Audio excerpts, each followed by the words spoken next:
is your news source evening bulletin for today, Wednesday, the 12th day of February in the year 2020. I'm Gordon Mosley. Thank you for joining us. Here is what we're tracking tonight.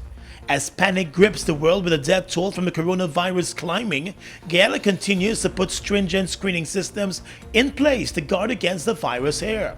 The chief executive officer of the Georgetown Hospital, retired Brigadier George Lewis, told News Source today that the Georgetown Hospital is one of 2 sites identified by the Ministry of Public Health to address screening and quarantine of persons coming from China. He said there has been no case of anyone turning up with the virus or showing symptoms of the virus. Mr. Lewis shot down reports on a popular social media page that a suspected patient was at the Georgetown Hospital and later moved to another hospital. He said that never happened and it's false. He said persons should not be spreading rumors that could create panic in the society.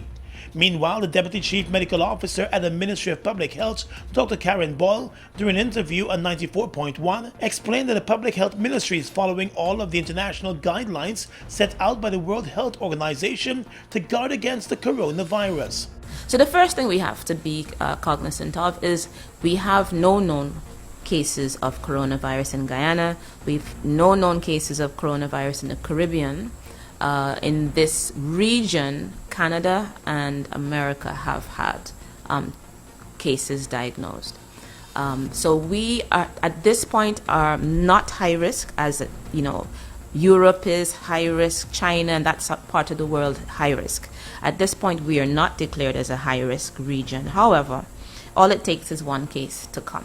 So the first line of defense is making sure or trying to shore up your ports. Dr. Ball reminded that Guyana is a low-risk country for the coronavirus because of the many international guidelines that are in place and being followed. With firm restrictions in place dealing with travel to and from China, the Deputy Chief Medical Officer said any person coming from China would first have to pass Chinese screening systems for the virus. And for those heading to Guyana, they would have to undergo a number of other screenings at various ports of entry, since there is no direct flight between Guyana and China. She revealed that Guyana has stepped up the monitoring of all ports of entry, and additional personnel have been dispatched to the outlying bordering regions. So our first priority is to shore up the official ports. All right. So we're looking at Chedijagan International Airport, Ogle, Molson Creek, Lethem, the seaports, and making sure that we have extra. So we deployed 8 additional medics to those ports. We've been aggressively training them. They just did a 2-day training in triaging and coronavirus. They're doing this Saturday a training in basic life support. We created screening tools. One of the first things you have to do is to be able to identify potential cases. So we developed screening tools that personnel at the airports, our port health officers, will use. Dr. Boyle said a number of Guyanese medical students who returned to Guyana following the outbreak of the virus in China a few weeks ago have undergone all screening and are being monitored at their homes daily. The Ministry of Public Health official also revealed that there is no case of the coronavirus in Guyana, and similarly, there is no case in the Caribbean region. More news coming up in a moment. GBTI is your Guyanese bank, a bank that understands every customer's unique needs, opportunities, challenges, and financial concerns. At GBTI, we see you for you. Whether you're buying a new home or car, planning your next vacation or retirement, saving for your child's future, or whether you're ready to take that bold step of investing in your dream business idea, we are with you every step of the way. We hear your stories and watch you focus on your dreams as we share your aspirations. We are more than just banking. We are a family. We are part of your community. Our commitment extends way beyond the walls of our branches and is demonstrated every day in the opportunities we provide to our individual and business customers. The support, time, and commitment we give back to communities across Guyana to help improve the lives of our Guyanese families. Because we see Guyana through your eyes. Hi, I'm Andrea Farnham and I'm from Mabruma, Region 1. I have been attending this college for the past month. It is a 1-year course. This is actually the fourth batch of students. I'm part of the fourth set of children that have passed through this college. So this opportunity that it has presented, this college has presented, where they train us to be better public servants is something that I see will be beneficial in my life, not only professional-wise, but personally. This is a wonderful initiative by the Ministry of Presidency that enables us, myself, and my peers to grow professionally. Yeah. I'm David Granger, and I approve this message.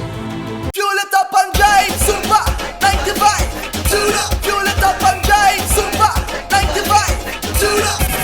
Protect your fuel system, boy. High mileage and performance, boy. Guyana Super 95 gasoline gives you more reasons to drive and is available at 56 service stations nationwide. For affordable price, high performance, and high mileage, choose Guyana's Super 95 gasoline. Fuel it up and drive.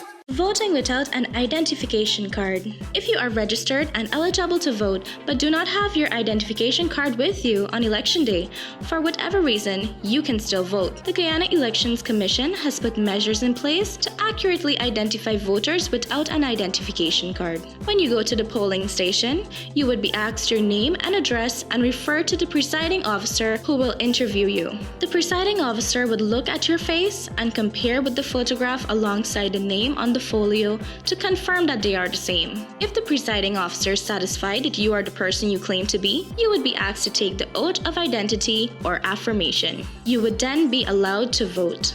For more information, contact GCOM on 225-0277-9, 223-9653, email pro@gcom.org.gy, or visit GCOM's website at www.gcom.org.gy. Tired of long lines? Register with MyGTT at mygtt.co.gy. That's mygtt.co.gy to view and pay your bills from anywhere. Enter to win an Amazon gift card worth $25 or a bounty voucher worth 5,000 Guyana dollars when you sign up today. GTT, do more. Welcome back. The government's holding company NISIL today announced that a new AC Marriott hotel will be constructed within the next 30 months at Ogle. The hotel, which will be known as the AC Marriott, is being built at a cost of $75 million with additional costs to follow.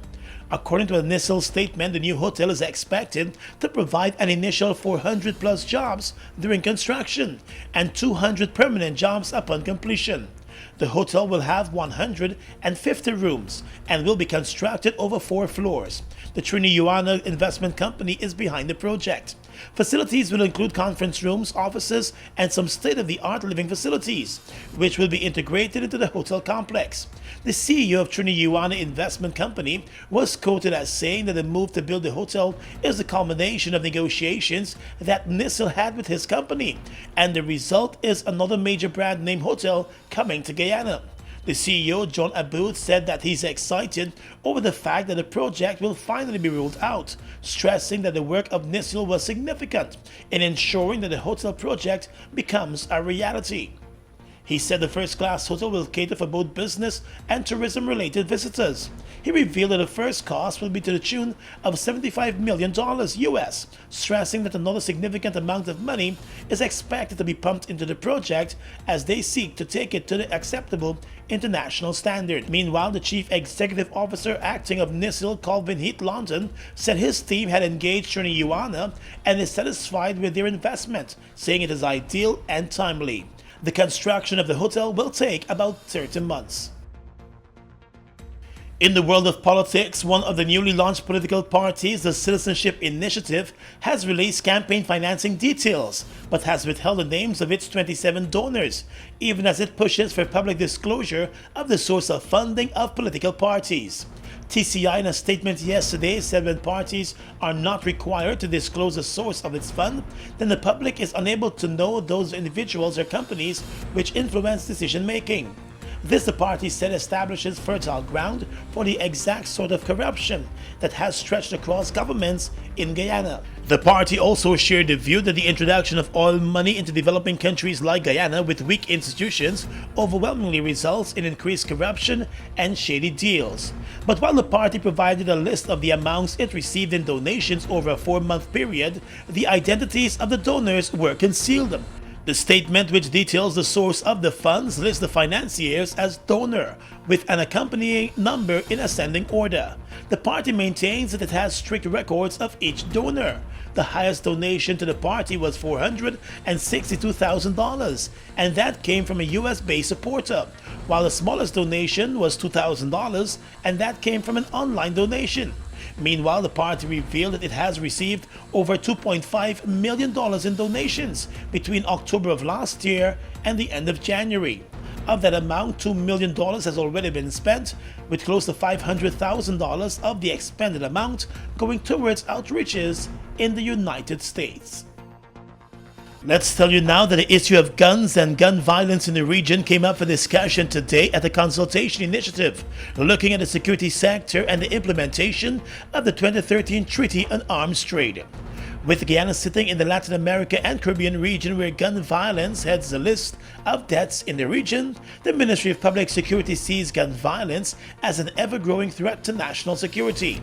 The consultation that started today brought together the Public Security Ministry along with the German Federation Office for Economic Affairs and Export Control, along with Expertise France.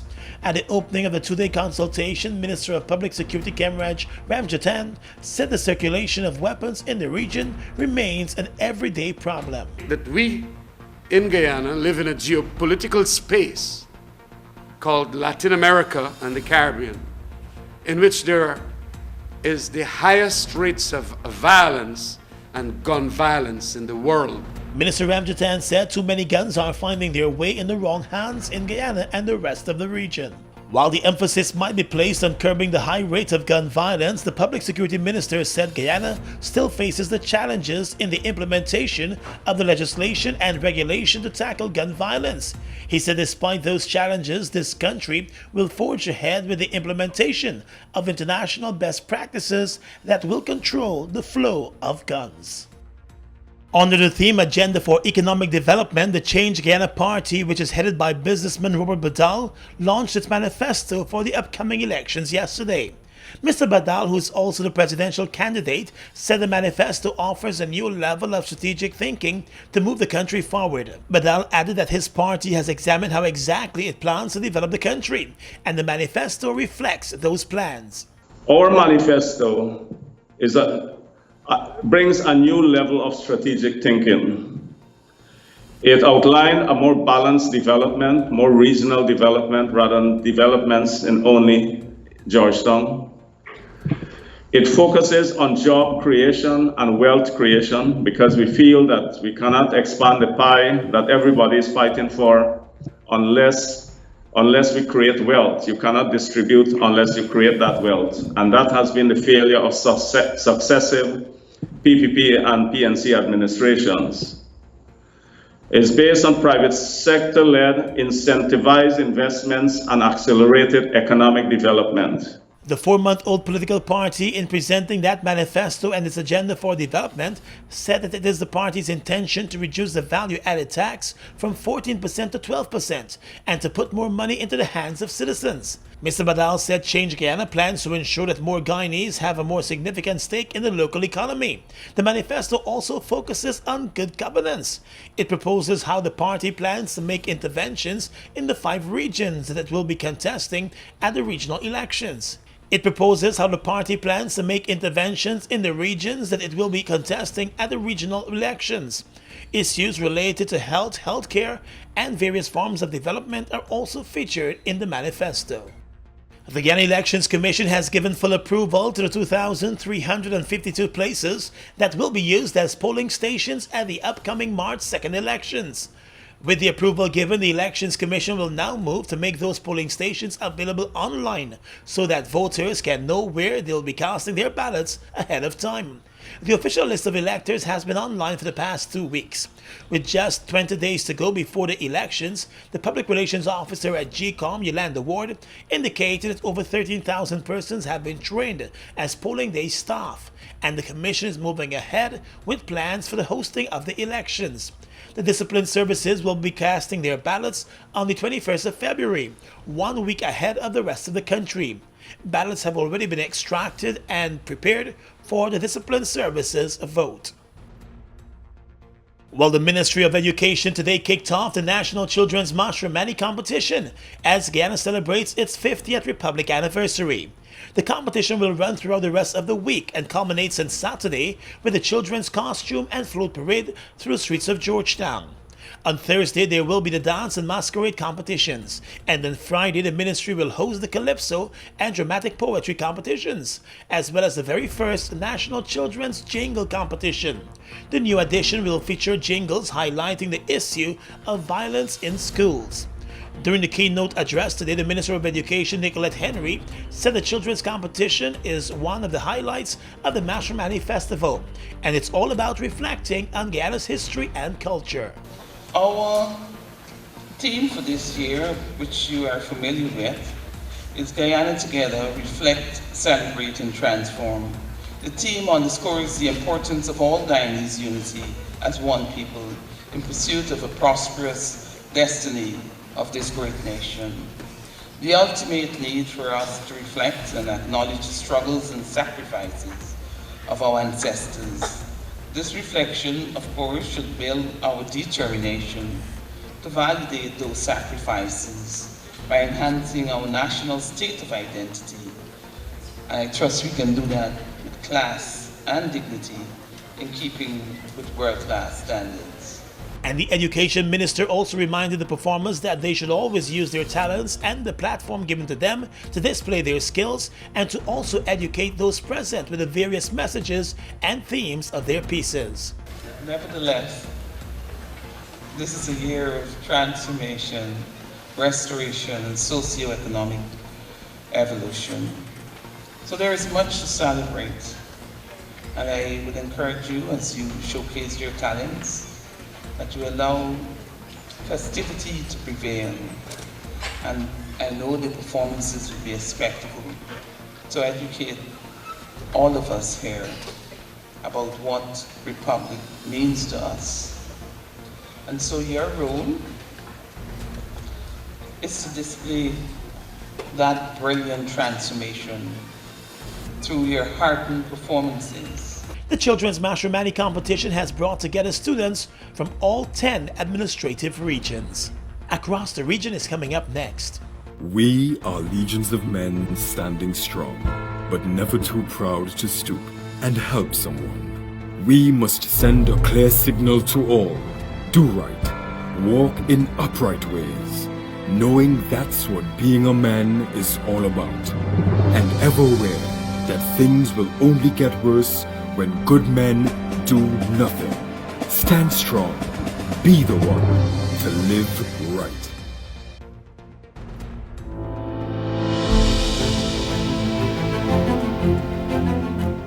Today a reader, tomorrow a leader.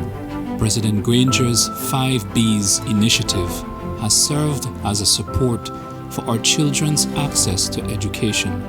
The most valuable gift we can give our children is the gift of knowledge. That was a paid political ad. Voting without an identification card. If you are registered and eligible to vote but do not have your identification card with you on election day, for whatever reason, you can still vote. The Guyana Elections Commission has put measures in place to accurately identify voters without an identification card. When you go to the polling station, you would be asked your name and address and referred to the presiding officer who will interview you. The presiding officer would look at your face and compare with the photograph alongside the name on the folio to confirm that they are the same. If the presiding officer is satisfied that you are the person you claim to be, you would be asked to take the oath of identity or affirmation. You would then be allowed to vote. For more information, contact GCOM on 225-0277-9, 223-9653, email pro@gcom.org.gy, or visit GCOM's website at www.gcom.org.gy. Across the region right now, the Caribbean Development Bank has reiterated a call for urgent action to be taken to address the challenges facing the cash-strapped regional airline, LIAT. CDB President Dr. Warren Smith pointed to the airline's financial woes and the impact of high taxes on intra-regional travel at a press conference yesterday. He told reporters that the bank is anxious for a turnaround in the performance of the regional aviation system, particularly at the Antigua-based carrier LIAT, which has received financial support from the Regional Development Institution. LIAT, whose major shareholders are the governments of Antigua and Barbuda, Barbados, Dominica, Grenada, and St. Vincent and the Grenadines, has also received financial support from the Caribbean Development Bank, which, according to Smith, currently stands at an estimated $300 million. Last year, a warning from Trinidad and Tobago's Prime Minister Dr. Keith Rowley that the airline was in danger of ceasing to exist if it did not receive a cash injection prompted calls for serious investment in the troubled airline. Regional governments also sought assistance for the transportation sector from the European Investment Bank, following reports that the airline will be forced to shut down due to its financial problems. In neighboring Venezuela, opposition leader Juan Guaido was met with protests at the airport after returning to Venezuela from an international support building tour. Supporters of President Nicolas Maduro shouted "fascist," grabbed Mr. Guaido's shirt, and pushed him in the airport just outside the capital of Caracas. The 36-year-old Guaido defied a travel ban to go to Colombia, Europe, Canada, and the US, and he also met with the US President Donald Trump. He is considered the legitimate leader of Venezuela by more than 50 countries. However, President Nicolas Maduro, the country's left-wing leader who enjoys the support of the Venezuelan military, has remained in power. Lawmakers loyal to Mr. Guaido had to walk to the airport after the bus they were traveling in was stopped by police. Journalists reported being attacked and having their kits stolen by those who had turned out to boo Mr. Guaido. And finally tonight, international news. The British government has suspended its funding of the Commonwealth Secretariat, the body that runs the international organization, from London. The BBC reports that UK diplomats have told Lady Scotland, the Secretary General of the Commonwealth, that Britain's annual £4.7 million voluntary contribution will be withheld until her Secretariat improves its financial procedures. The Secretariat insisted it was implementing recommendations made by external auditors. The UK decisions came after Lady Scotland was criticised by auditors for circumventing usual competitive tendering rules when she awarded a lucrative consultancy contract to a company run by a friend. The auditors also discovered that procurement rules had been waived by the Secretariat on no fewer than 50 occasions over 3 years. Both New Zealand and Australia have also suspended their discretionary funding to the Commonwealth Secretariat until its financial systems are tightened up and tested by external auditors. The UK decision threatens to plunge the Secretariat into a financial crisis and will raise fresh questions about Lady Scotland's leadership of the Commonwealth Secretariat. And that's your News Source Evening Bulletin for tonight. I'm Gordon Mosley reporting.